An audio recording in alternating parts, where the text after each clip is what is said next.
मला वाटतं आज ती कॉफी करू शकणार नाही. तिने पाहिलं आणि तिच्या हृदयाचे ठोके जोरात वाजू लागले. समोर सिद्धार्थ उभा होता. सिद्धार्थ, ती कुजबुजली.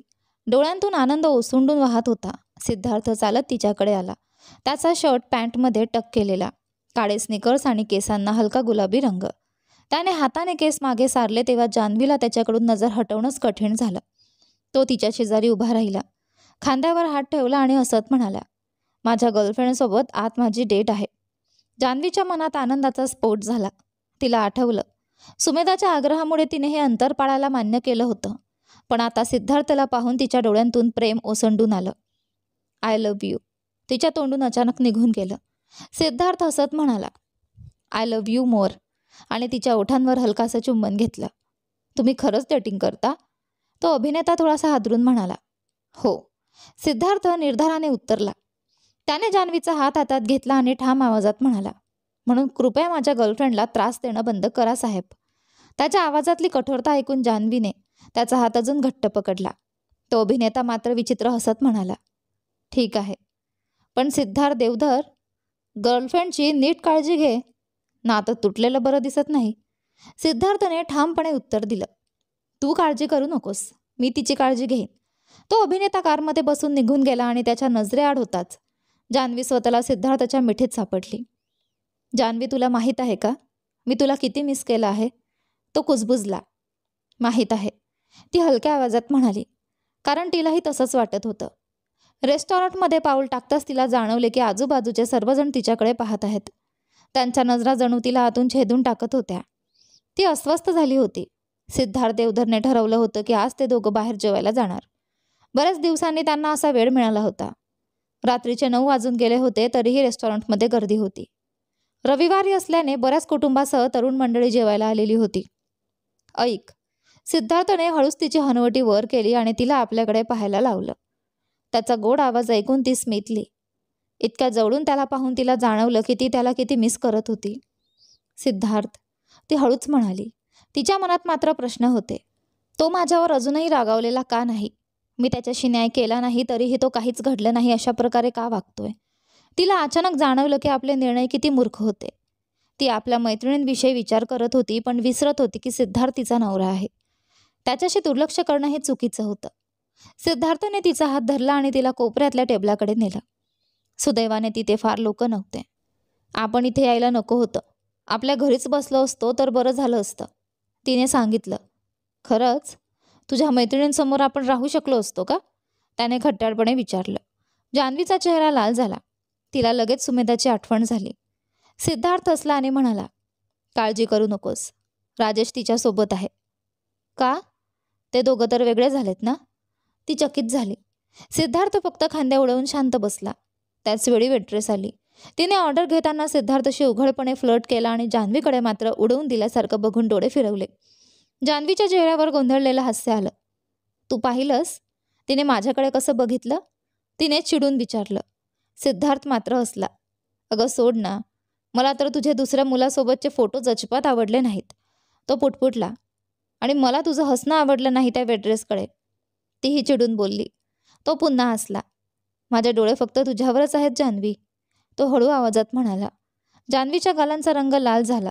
ती आजूबाजूला पाहत होती. कोणीतरी त्यांचे फोटो घेत असल्याचे तिला जाणवले. हे तू मुद्दाम केलंय का? तिने विचारलं. सिद्धार्थने तिचा हात धरला. लोकांना दिसायला हवं की आपण अजूनही एकत्र आहोत, त्यामुळे तुझ्याबद्दलच्या चुकीच्या बातम्या बंद होतील.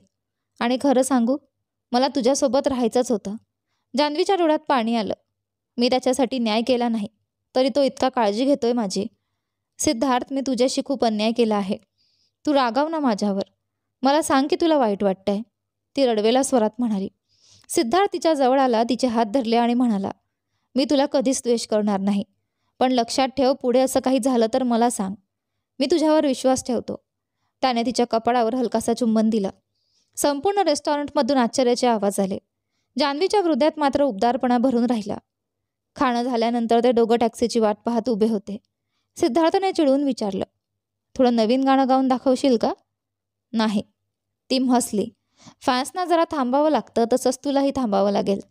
तो हसला आणि मग म्हणाला, आपण काही आठवड्यात अमेरिकेला जाणार आहोत पुरस्कार समारंभासाठी. जान्हवीचे डोळे चमकले. अरे वा, अभिनंदन. जिंकलाच नाही तरी नामांकन मिळणं ही मोठं यश आहे. सिद्धार्थने तिला घट्ट मिठीत घेतलं. माझी राजकुमारी, मी तुला खूप मिस केलं. त्याचा आवाज थरथरत होता. मी सुद्धा तुला खूप मिस केलं आणि माफ कर, तुला दुर्लक्ष केलं मी. आय लव्ह यू, ती हळू आवाजात म्हणाली. त्यांचं जगणं पुन्हा एका क्षणात पूर्ण झाल्यासारखं वाटलं. पण तेवढ्यात सिद्धार्थचा फोन वाजला. दुसऱ्या बाजूला मोनो होता. जान्हवी तुझ्यासोबत आहे का, त्याने विचारलं. हो. का, सिद्धार्थने स्पीकर लावला. आम्हाला तिची खूप आठवण येते. लवकर परत या हॉस्टेलवर, इथे गोंधळ माजलाय. पार्श्वभूमीत मीराचा आवाज ऐकू आला. अरे थांब, मारून टाकशील का त्याला, रजे ओरडत होता. मनीष गोंधळून गेला होता आणि तन्वी कुणावर तरी चिडत होती. जान्हवी हसली आणि सिद्धार्थचा हात धरला. आपल्याला परत जायला हवं, नाहीतर हे सगळं उद्ध्वस्त करतील. तोही हसला आणि तिला हलकंसं चुंबन देत टॅक्सीमध्ये बसला. जान्हवीच्या मनात एकच विचार होता. सिद्धार्थ परत माझ्यासोबत आहे आणि मला ही आनंदाचा क्षण कधीच संपवायची नाहीत. खोलीत गोंधळ माजला होता. सगळीकडे उषा विखुरलेल्या. डेमो मनोज आणि रजेची डान्स स्पर्धा न्यायत होता, तर हॉलमध्ये तन्वी आणि मनीष गेम खेळत होते. मागे आकाश कपाळ चोळत बसला होता, कारण मीराने त्याला जोरात चापट मारली होती. शिक्षा म्हणून आकाशने तिच्या कपाळावर हलकं चुंबन घेतलं आणि मीराच्या चेहऱ्याकडे पाहून जान्हवीला हसू आवरलं नाही. किचनमध्ये सुमेधा आणि राजेश बसून खात होते. राजेशने तिचे केस कानामागे सारले आणि विचारलं, तू नीट खात नाहीस का. हे पाहून जान्हवी खुश झाली, पण सिद्धार्थने तिला ओढून बाहेर काढलं. तू त्यांचं डोकं का खात आहेस, तो म्हणाला. जान्हवी खिदळत म्हणाली, ते खूप गोड दिसतात. राजेश माझ्यापेक्षा गोड आहे का, सिद्धार्थने विचारलं. जान्हवीने मजेत हो म्हटल्यावर तो जळाला. ती हसली आणि त्याच्या गालावर चुंबन घेतलं. तेवढ्यात रजेने हाक मारले. अहो तुम्ही दोघं, आमच्या स्पर्धेचे जज व्हा. डेमो पक्षपाती आहे. मनोज वेड्यासारखा नाचत होता आणि रजे आपलं सिग्नेचर मूव्ह दाखवत होता. मनीष आणि तन्वी मात्र त्यांची टिंगल करत होते. डेमो हसत म्हणाला, तुम्ही दोघं नेहमी भांडता, पण आज एकमत झालंय. मनोजने चिडवत विचारलं, काय तुम्ही दोघं गुपचूप रिलेशनशिपमध्ये आहात का. मनीष लालबुंद झाला. मी तिच्यावर कधीच प्रेम करणार नाही. पण तन्वीचा चेहरा अचानक कठोर झाला. आणि मी सुद्धा तुझ्यासारख्या उद्धट मुलाला कधीच पसंत करणार नाही, असं म्हणून ती रागाने आपल्या खोलीत निघून गेली. सगळे थक्क झाले, कारण तन्वी कधी रागावत नसे. इतक्यात आकाश मीराला उचलून उलटी करून तिच्या खोलीत घेऊन गेला. काय चाललंय कोणालाच कळेना. रजे चिडून म्हणाला, सगळ्यांना गर्लफ्रेंड मिळते, फक्त आम्हीच उरलोय. सिद्धार्थ हसत म्हणाला, कारण तू दिसायला चांगला नाहीस. मी वर्ल्ड वाईड हँडसम आहे, रजे अभिमानाने म्हणाला आणि सगळे खदखदून हसू लागले. गप्पांच्या ओघात मोनोने डेमोला चिडवलं, तू नेहमी माफ कर मारा असं पुटपुटतोस. ती चिअर ग्रुपमधली मारा आहे का. डेमो लाल झाला आणि सगळ्यांचे कान टवकारले. दरम्यान रजे आणि मोनोला वाटू लागलं की सुमेधा आणि राजेशमध्ये काहीतरी चाललंय, पण जान्हवीने काही उत्तर दिलं नाही. ती गोष्ट सांगण्याची तिची वेळ नव्हती. डेमोने चिडवत सांगितलं, जान्हवी, तुला माहिती आहे का सिद्धार्थ वेडा झाला होता, कारण तू त्याचे कॉल्स उचलत नव्हतीस. सिद्धार्थ गडबडला. खोटं ते, पण त्याचे लाल झालेले गाल सगळं सांगत होते. इतक्यात दरवाजाची बेल वाजली. सगळेच थक्क झाले, कारण घरातले सगळे आत होते. तन्वी धावत जाऊन डोरबीपमधून पाहते आणि लगेचच जोरात हबकते. दार उघडला आणि 2 ओळखीचे चेहरे समोर आले. माझे लाडके नात, कशी आहेस. जान्हवीचे तोंड उघडेच राहिले. आजोबा, ती पुटपुटली. तिच्या शेजारी सिद्धार्थ लगेच वाकून नमस्कार करत होता, कारण दारात जान्हवीचे वडील आणि आजोबा उभे होते. बाकी सगळेजण श्वास रोखून फक्त पाहत राहिले. माफ करा आजोबा. बाबा. जान्हवी व मुली घर आवरू लागल्या, तर आजोबा आणि बाबा सोफ्यावर बसले होते. सिद्धार्थ त्यांच्याजवळ शांतपणे बसला होता. शॅडोचे सगळे सदस्य रांगेत उभे आणि आजोबांच्या थाटामध्ये घाबरलेले. किचनमध्ये गेल्यावर मीरा घाईघाईने विचारते, तू आणि सिद्धार्थ कधी लग्न केलंस. तन्वी व सुमेधाही चकित झाल्या. जान्हवी गोंधळली. आता नाही सांगता येणार, नंतर सगळं सांगते. सगळे परत हॉलमध्ये गेले. आजोबा म्हणाले, जान्हवी, तुझ्या पतीजवळ बस. ती गप्पच सिद्धार्थजवळ बसली. आजोबा हसत म्हणाले, तुमच्याबद्दल खूप लेख वाचले. तुम्ही वेगवेगळ्यांशी लिंक होताय म्हणून आलो, पण तुम्ही एकत्र आहात म्हणजे काळजीचं कारण नाही. मग अचानक त्यांनी विचारलं, कधी पंटू-पंटी देणार. आम्ही म्हातारे होतोय. सिद्धार्थ खोकू लागला आणि जान्हवीचा चेहरा लाल झाला. मागे उभे मित्र दचकल्यासारखे झाले. आजोबांनी राजेशकडे पाहिलं. त्याने ठाम उत्तर दिलं, त्यांच्याबद्दल काळजी करू नका, आम्ही आहोत. जान्हवीच्या डोळ्यात कृतज्ञता चमकली. निघताना आजोबांनी आणि बाबांनी तिला मिठी मारली. बाबा म्हणाले, आधी सिद्धार्थच्या आजोबांना भेटून मग गावाला परत जाऊ. दार बंद होताच खोलीत भीषण शांतता पसरली. सर्वजण गप्प. जान्हवीला जाणवलं ही शांतता विश्वासघाताची होती. खोलीत शांतता पसरली होती. सुमेधा रागाने खोलीत जाऊन बसले होते. मीरा काही बोलत नव्हती. राजेश तिच्या मागे गेला होता, पण तिच्या चेहऱ्यावरचा राग पाहून तोही काही बोलू शकेल असं वाटत नव्हतं. हे खरंच स्वप्न नाही ना? डेमो थकून कुशनवर कोसळला. सगळ्यांची नजर आपोआप जान्हवी आणि सिद्धार्थकडे वळली. जान्हवी थरथरत होती. ती रडू नये म्हणून प्रयत्न करत होती आणि सिद्धार्थ तिला घट्ट धरून शांत करण्याचा प्रयत्न करत होता. तन्वीला पुढे जाऊन मिठी मारायची होती, पण ती थांबली. तिचं लग्न झालंय, तिच्याकडे तिचा नवरा आहे, मग माझी काय गरज? पण आतून ती हल्ली होती. आपण एकत्र किती दिवस रात्र काढले, भूक, कष्ट, वेदना सगळं वाटलं, आणि आता मात्र असं वाटतंय की विश्वासच तुटला. 2 वर्षांपासून तुम्ही लग्न केलंय? स्कायच्या प्रश्नावर सिद्धार्थ शांतपणे म्हणाला. हो, जवळजवळ 2 वर्ष. काय? रजे किंचाळला. मनीष केस ओढत बसला. डेमो अवाक झाला. तू आम्हाला सांगितलंस का नाही? आम्ही तुझे मित्र नव्हतो का? रजेच्या आवाजात वेदना होती. सिद्धार्थने उसासा टाकला. त्या दारूच्या रात्री सगळ्यांना सांगितलं होतं, पण फक्त राजेश शुद्धीत होता म्हणून त्याला आठवलं. मीरा अचानक उठली. तिचे डोळे लाल झाले होते. 2 वर्ष? संपूर्ण 2 वर्ष तू आम्हाला खोटं सांगत होतीस. आज खरं कळलं, तेही तुझ्या इच्छेने नाही तर परिस्थितीमुळे. जान्हवी गप्प बसली, डोळ्यातून पाणी थांबेना. मी तुझ्या लग्नावर रागावले नाही, मीरा हळू आवाजात म्हणाली. मी रागावले कारण तू आम्हाला सांगितलंच नाहीस. जर सांगितलं असतं तर आम्ही तुझ्यासोबत उभं राहिलो असतो, तुला आधार दिला असता. सगळे स्तब्ध झाले. जान्हवीच्या डोळ्यात गोंधळ. तेव्हा तन्वीचा आवाज ऐकू आला. आणि हो, जर आधी कळालं असतं तर सिद्धार्थने तुला दुखावलं तेव्हा आम्ही त्याला ठोकून काढलं असतं. सगळ्यांच्या डोळे तन्वीवर खेळले. ती स्वतः दचकली होती, पण हेच तिच्या मनातलं खरं होतं. तन्वीचं मन हेलकावून जात होतं. ती मीराला म्हणाली, आपण जान्हवीला तिच्या दुःखातून बाहेर काढायला मदत केली असती. तिच्या नवऱ्याचं दुसऱ्या मुलीसोबत नाव जोडून येतंय तेव्हा तिला आधार दिला असता. पत्नी म्हणून तिला ज्या अडचणी आल्या त्यात आपण सोबत उभे राहिलो असतो. आपण सिद्धार्थसाठी तिच्यासोबत स्वयंपाक केला असता. सगळे स्तब्ध बसले होते. तन्वी पुढे म्हणाली, लग्न लपवलंस म्हणून आम्ही तुझ्यावर रागावलोय असं नाही. मुद्दा एवढाच की तू एकटीच सगळं दुःख सहन केलंस. आम्ही तुझ्यासाठी आहोत, नेहमी होतो. मीराने डोळे पुसत मान हलवली. आम्ही तुझं कुटुंब आहोत. कुटुंबावर विश्वास ठेवला जातो. जान्हवीने चेहरा झाकत रडत म्हटलं, सॉरी, मला सांगायचं होतं पण जमलं नाही. डेब्यूच्या आधीच लग्न झालं होतं. त्यावेळी सगळे स्वप्न पाहत होते. मी कसं सांगणार होते? मीरा खाली पाहत शांत झाली. तन्वी हसून म्हणाली, आणि खरं सांगायचं तर तुला आम्हाला सांगण्याची जबरदस्ती नव्हती. तुझं आयुष्य, तुझे निर्णय. मीराने तिच्याकडे मोठ्या डोळ्यांनी पाहिलं, पण नंतर तिलाही जाणवलं जान्हवीची बाजू ही खरी होती. आणखी कुणाला माहिती होतं? मीराने विचारलं. फक्त आमचे दोन्ही बॉस. सिद्धार्थ उत्तरला. पुन्हा खोली शांत झाली. थोड्या वेळापूर्वी हशा चालला होता आणि आता वातावरण तणावग्रस्त झालं होतं. अचानक मनीष उठला आणि सरळ दाराकडे निघाला. अरे मनीष, थांब. सगळे ओरडले, पण त्याने मागे वळून पाहिलंही नाही. तो रडतोय का? तन्वीचं पाऊल आपोआप त्याच्या मागे गेलं. बाकी मुलींसोबत त्याचे बॉयफ्रेंड्स आहेत. मी एकटीच सिंगल आहे. पण आता मनीषला कोणीतरी हवंय. मी त्याची मैत्रीण आहे, फक्त मैत्रीण. फायर एक्झिटच्या पायऱ्यांवर तो बसलेला दिसला. डोकं खाली, कपाळ हातावर टेकलेलं. मनीष, तन्वीने हळू आवाजात म्हटलं.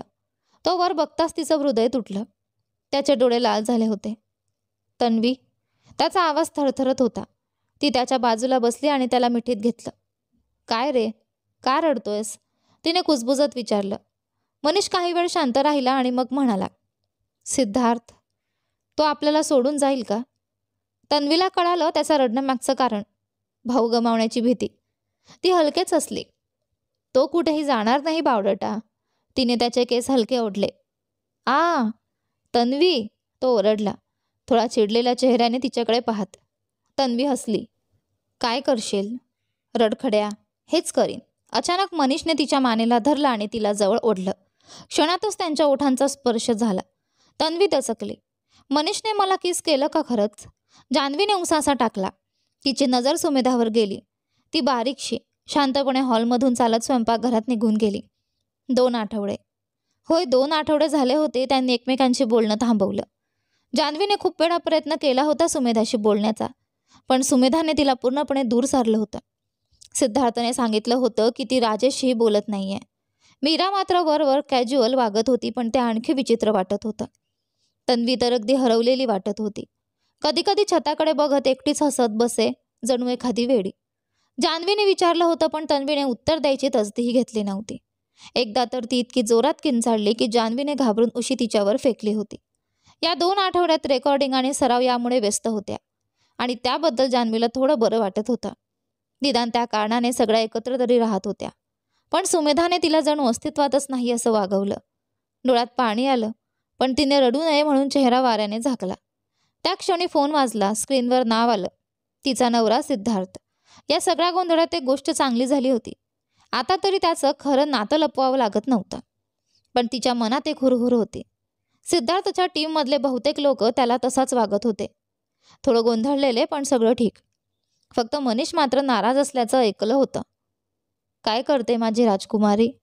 सिद्धार्थचा ओला मऊ आवाज कानावर पडला आणि तिचं मन हलकं झालं. तो सध्या मुंबई बाहेर एका पुरस्कार सोहळ्यासाठी गेला होता, पण रोज तिच्याशी बोलण्यासाठी फोन करत होता. कधी कधी तर जान्हवीला शंका यायची, हा नक्की घरात कुठे कॅमेरा लावला नाही ना? कारण ती रडायला लागली की लगेच त्याचा फोन यायचा. मी ठीक आहे, तिने खोटं बोललं. पण तो लगेच ओळखलं. खोटं बोलू नको जान्हवी, मला माहिती आहे तू ठीक नाहीस. त्याचा स्वर जरा दुखावलेला होता. जान्हवीला अपराधी वाटलं. इतका गोड समजूतदार नवरा आणि ती मात्र सतत लपवते आहे. सॉरी, मी तुला ओझं व्हावं असं वाटत नाही, ती पुटपुटली. तू माझं ओझं नाहीस, मी नेहमी तुझ्यासोबत आहे. तू कधीच एकटी नाहीस. सिद्धार्थचा आवाज दाटून आला होता. जान्हवीच्या डोळ्यात पाणी आलं. तिचं हृदय धडधडू लागलं. मी तुझ्यावर प्रेम करते सिद्धार्थ, ती हळूच म्हणाली. माझं प्रेम तुझ्याहून जास्त आहे राजकुमारी, तो हसत म्हणाला. दोघं हसत बोलत होते. तो म्हणाला, तुला माहिती आहे माझ्या वॉलेटमध्ये तुझा फोटो आहे? अरे किती जुनी पद्धत आहे ही, अजूनही. ती खजील झाली. तेवढ्यात पार्श्वभूमीवर आवाज आला, त्याच्या मित्रांचा. कुणीतरी खिदळत होतं. जान्हवी दचकली. हे काय, तुम्ही हॉटेलमध्ये नाही का? सुमेधा मात्र हॉलमधून बाहेर येत तिला पाहत होती. 2 आठवड्यातली पहिली वेळ की तिने नजर दिली. पण जान्हवीचं लक्ष फोनकडेच होतं. सिद्धार्थ, जर तुझ्यासोबत हॉटेलमध्ये एखादी मुलगी असेल तर शपथ घेते तुला संपवेन मी, जान्हवी ओरडली. तिचे हात घट्ट मुठीत दाबले गेले होते. पार्श्वभूमीवर कोणीतरी हसत होतं. नक्कीच मुलगीचं हसू. जान्हवीचे कान लाल झाले. कोण आहे ती? ती ओरडली. सिद्धार्थ गडबडला. नाही, ते तसं नाहीये, मी वचन दिलंय कुणाला सांगणार नाही. जान्हवीने फोन कट केला. ती उशीवर आदळली. मी तुझा तिटकारा करते सिद्धार्थ, ती ओरडली, डोळ्यात रागाचा पाऊस दाटलेला. देवधर, जर ती मुलगी असेल तर तुझं काही खरं नाही. नृत्याचे शेवटचे पोज घेतात जान्हवी आपोआप पुढे झुकली. कित्येक तास ते सगळे सलग सराव करत होते, तरीही स्टेप्स परिपूर्ण होत नव्हत्या. प्रत्येक वेळी कुणी ना कुणी काहीतरी बदल सुचवायचा आणि पुन्हा स्टेप्स बदलत राहायच्या. ठीक आहे, आजसाठी इथवरच, ट्रेनर ओरडला. सगळे थकून जमिनीवर बसले. जान्हवी तर तिथेच आडवी झाली, हात पसरून. श्वास जोराने चालू होता. हे तर अक्षरशः मारक ठरतंय, तिला स्वतःचीच वाटलं. ट्रेनिंगच्या दिवसात जसं होतं तसंच अजूनही होतंय. झोप, आराम सगळं विसरून त्यांना स्वतःचं कौशल्य घडवायचं होतं. आता मात्र जबाबदारी अधिक मोठी होती. फॅन्सच्या अपेक्षा आणि त्यांना नेहमी कमी लेखणारे लोक. लोकांना वाटायचं की ते बीपी परिवारातून आले म्हणून सगळं सोपं मिळालं. पण कुणाला ठाऊक नव्हतं पदार्पण होण्याआधी त्यांनी किती वेळा अपयश झेललं, किती रात्री रडून काढल्या. त्यांनी आपली जागा लढून मिळवली होती. त्या दिवशी जान्हवी डोळे मिटून श्वास सावरत पडून होती. बाकी मुली पण जमिनीवरच टेकल्या होत्या. तिच्या लक्षात आलं, सुमेधा तिच्याकडे पाहत होती. गेल्या काही दिवसांपासून ती जरी फारसं बोलत नव्हती, तरी आता किमान तिला पूर्णपणे दुर्लक्ष करत नव्हती. तेवढ्यात एक आवाज कानावर आला. माझी राजकुमारी खूप सुंदर दिसते. जान्हवीचे डोळे क्षणात उघडले. तिच्यासमोर सिद्धार्थ देवधरचा चेहरा. तो वाकून अगदी जवळ आला होता. काय? अरे, जान्हवी घाईघाईत उठताना त्याच्या कपाळावर आपटली. दोघेही असत कपाळ चोळू लागले. सिद्धार्थने हलकेच तिच्या कपाळावर फुंकर मारली. तिचं हृदय वेगाने धडधडू लागलं. तो ढगळ ग्रे रंगाचा स्वेटर आणि काळ्या जीन्समध्ये भन्नाट दिसत होता. मागून खिदळण्याचा आवाज आला. तन्वी. जान्हवीने ओढत पाहिलं तर तन्वी त्यांच्या फोटो काढत होती. सिद्धार्थ हसला आणि जान्हवीला मिठीत घेतलं. अरे मला घाम आलाय, दूर हो, ती म्हणाली. पण तो तसाच जवळ बसला. सिद्धार्थ देवधर, तू इथे कसा? ती अचानक दचकली. ते बीपीच्या सराव हॉलमध्ये होते. अगं रिलॅक्स, मी राजेशसोबत आणि मॅनेजरसोबत आलोय कामानिमित्त, तो म्हणाला. इतक्यात सुमेधाचा पाण्याची बाटली हातातून निसटून पडली. जान्हवीला तिची काळजी वाटली. तिला ठाऊक होतं राजेश आणि सुमेधा दोघंही एकमेकांवर प्रेम करतात, पण का कुणास ठाऊक ते दोघं जवळ येत नव्हते. जान्हवीने सिद्धार्थचा हात धरला आणि दोघं बाहेर निघाले. कॉरिडॉरमध्ये चालताना तो तिचा हात घट्ट धरून ठेवत होता. अरे सोड ना, ती लाजत म्हणाली. तो कानापर्यंत हसत होता. बीपीच्या कॅम्पसमध्ये ट्रेनीस त्याला पाहून दचकले. मुलींच्या डोळ्यात चमक होती. सिद्धार्थने सहज केस मागे सारले आणि सगळ्यांचा श्वास रोखला गेला. असं केस ढकलू नकोस, सगळ्या वेड्या होतील, जान्हवीने चिडत म्हटलं. तो तिला डोळा मारत हसला. ते बीपीच्या प्रसिद्ध कॅन्टीनमध्ये पोहोचले तेव्हा सिद्धार्थ अक्षरशः लहान मुलासारखा खुश झाला. फोटो काढत होता, हसत होता. राजेशसोबत येणं बेस्ट ठरलं, तो म्हणाला. वा, म्हणजे मी नाही, या कॅन्टीनमुळे तुला आनंद झालाय, जान्हवीने भुवया उंचावल्या. तो हसून म्हणाला. नाही ग, तूही आहेस. जेवताना जान्हवीने विचारलं. तर बघितलं तर बीपीमध्ये राजेशचं काम काय आहे? सिद्धार्थ खांदे गुळत म्हणाला. काय ठाऊक, फक्त मला सोबत घेऊन आला. सिद्धार्थ जेवणात गुंग झाला होता, पण जान्हवी मनातल्या मनात अस्वस्थ झाली होती. आठवड्यांपासून त्यांची भेट झाली नव्हती, म्हणून भांडण नकोसं वाटत होतं. ती शांतपणे विचारलं. तुला मला काही सांगायचं नाही का? तिच्या डोक्यात अजूनही त्या हॉटेलच्या खोलीतून ऐकू आलेलं एका मुलीचं खळखळून हसणं घोळत होतं. सिद्धार्थने वर बघत गोंधळून उत्तर दिलं. मी तुला मिस करतो, मी तुझ्यावर प्रेम करतो. जान्हवीच्या ओठांवर कठोर भाव होते, तरीही तिचं हृदय फसवलं गेलं. मी पण तुला प्रेम करते, ती म्हणाली, पण तिचा प्रश्न अजूनही अनुत्तरित होता. मग स्पष्ट सांग, त्या खोलीत हसणारी मुलगी कोण होती? सिद्धार्थचा घसा अडखडला. त्याने पटकन पाणी प्यायलं आणि हळू आवाजात म्हणाला. तो देवोंचा मामला आहे. त्याची प्रेयसी आली होती, पण अजून गुपित आहे, कुणाला सांगायचं नाही म्हणाला आहे. जान्हवीने हात छातीशी घालून रागाने म्हटलं. मी तुझी प्रेयसी नाही, तो हसत म्हणाला. म्हणूनच तुला सांगितलं, पण नाव नाही सांगू शकत. जान्हवीने हुंकार दिला, पण समाधान मिळालं नाही. थोड्या वेळाने दोघं रिहर्सल रूमकडे चालले असताना अचानक सुमेधा धावत बाहेर आली. कॉरिडॉरच्या टोकाला राजेश उभा होता, डोळे पाणावलेले. तो रडत होता का? जान्हवीचे पाय आपसुकच सुमेधाकडे वळले, तर सिद्धार्थ राजेशकडे गेला. आपल्या ग्रुपमध्ये सतत एवढा गोंधळ का? जान्हवीच्या मनात प्रश्न फिरला. ती बाहेरच्या दरवाजाकडे धावत गेली, पण अचानक टायरांच्या जोरदार आवाजासोबत किंचाळण्याचा आवाज आला. तिच्या छातीत धडधड थांबल्यासारखं झालं. सुमेधा, खूप खूप धन्यवाद. जान्हवी सतत त्या 2 प्रशिक्षणार्थींना धन्यवाद देत होती, ज्यांनी तिला आणि सुमेधाला त्यांच्या हॉस्टेलपर्यंत आणलं होतं. क्षणभरापूर्वी जे घडलं त्यानंतर तिचं हृदय अजूनही जोरजोराने धडधडत होतं. सुमेधा जवळजवळ कार खाली येणार होती, पण जोशुआने वेळीच तिला ओढून घेतलं नसतं तर नक्कीच अपघात झाला असता. जान्हवीला त्याला मिठी मारून धन्यवाद द्यावंसं वाटलं होतं. देवाची कृपा होती की जोशू आणि त्याचा मित्र देवेश, दोघंही प्रशिक्षणार्थी, जवळच्या किराणा दुकानातून परतत होते. त्याचवेळी त्यांनी सुमेधाला वाचवलं. सुमेधा एवढी हादरली होती की अजूनही तिने नीट बोलणं सुरू केलं नव्हतं. त्यांच्या मॅनेजरच्या सल्ल्यानुसार त्या दोघांनीच तिला हॉस्टेलपर्यंत आणलं. काही नाही जान्हवी, सुमेधा लवकर बरी होईल अशी आशा आहे. जोशुआ आणि दवेश दोघांनी नमन करून निरोप घेतला. जान्हवीने दार बंद केला आणि तिचा फोन वाजू लागला. सुमेधा ठीक आहे ना? सिद्धार्थ देवधरचा आवाज फोनवरून आला. पार्श्वभूमीत राजेशचे प्रश्न ऐकू येत होते. हो, ती ठीक आहे, पण थोडी हादरली आहे. जवळजवळ अपघात झाला असता, जान्हवीने सांगितलं आणि तिला पलीकडून राजेशच्या तोंडून शिवी निघताना ऐकू आली. सगळं नीट होईल जान्हवी, सिद्धार्थने शांत आवाजात दिलासा दिला. ती त्याच्यावर विश्वास ठेवू इच्छित होती, पण मनात मात्र भीती घर करून बसली होती. तिने सुमेधाच्या खोलीकडे पाहिलं. तू लवकर सावरशील सुमेधा, मी वचन देते, तिने स्वतःशीच पुटपुटलं. तेवढ्यात मीरा आणि क्लोई हसत गप्पा मारत तिच्याकडे येताना दिसल्या. त्यांच्या मागून 2 ओळखीच्या आकृती दिसल्या, सिद्धार्थ आणि डेमो. मारा आणि क्लोई जवळ आल्यावर त्यांनी एकमेकांना वाकून नमस्कार केला. जान्हवीच्या चेहऱ्यावर हसू उमटलं. त्या दोघी थोड्याच वेळापूर्वी सिद्धार्थ आणि डेमो सोबत होत्या. काय करत होतात तिथे तुम्ही दोघं? जान्हवीने विचारलं. माराच्या गालांवर लालिमा उमटला आणि क्लोईने फक्त डोळा मारून हसत निघून गेल्या. जान्हवी, डेमोने हाक मारली. अरे वा, ती हसली, पण सिद्धार्थच्या चेहऱ्यावर राग दिसला. हा चेहरा कसला? जान्हवी हसत विचारतं त्याने तिला जवळ ओढून मिठीत घेतलं. तिचं हृदय जोरात धडधडलं. सिद्धार्थला कधीच लोकांसमोर तिची मिठी मारायला संकोच वाटत नव्हता. आयडॉल असूनही त्यांचा उघडपणे असलेला संबंध जान्हवीला अभिमान वाटायला लावत होता.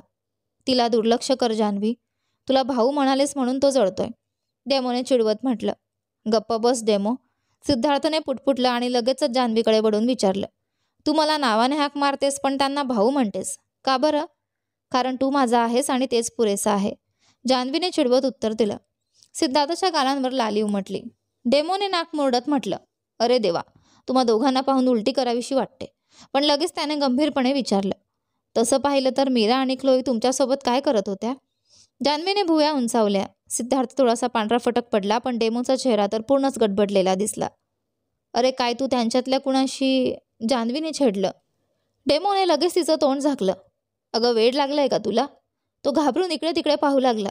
सिद्धार्थने जान्हवीला बाजूला घेतलं, पण ती हसून हसून डोळ्यातून पाणी आणू लागली.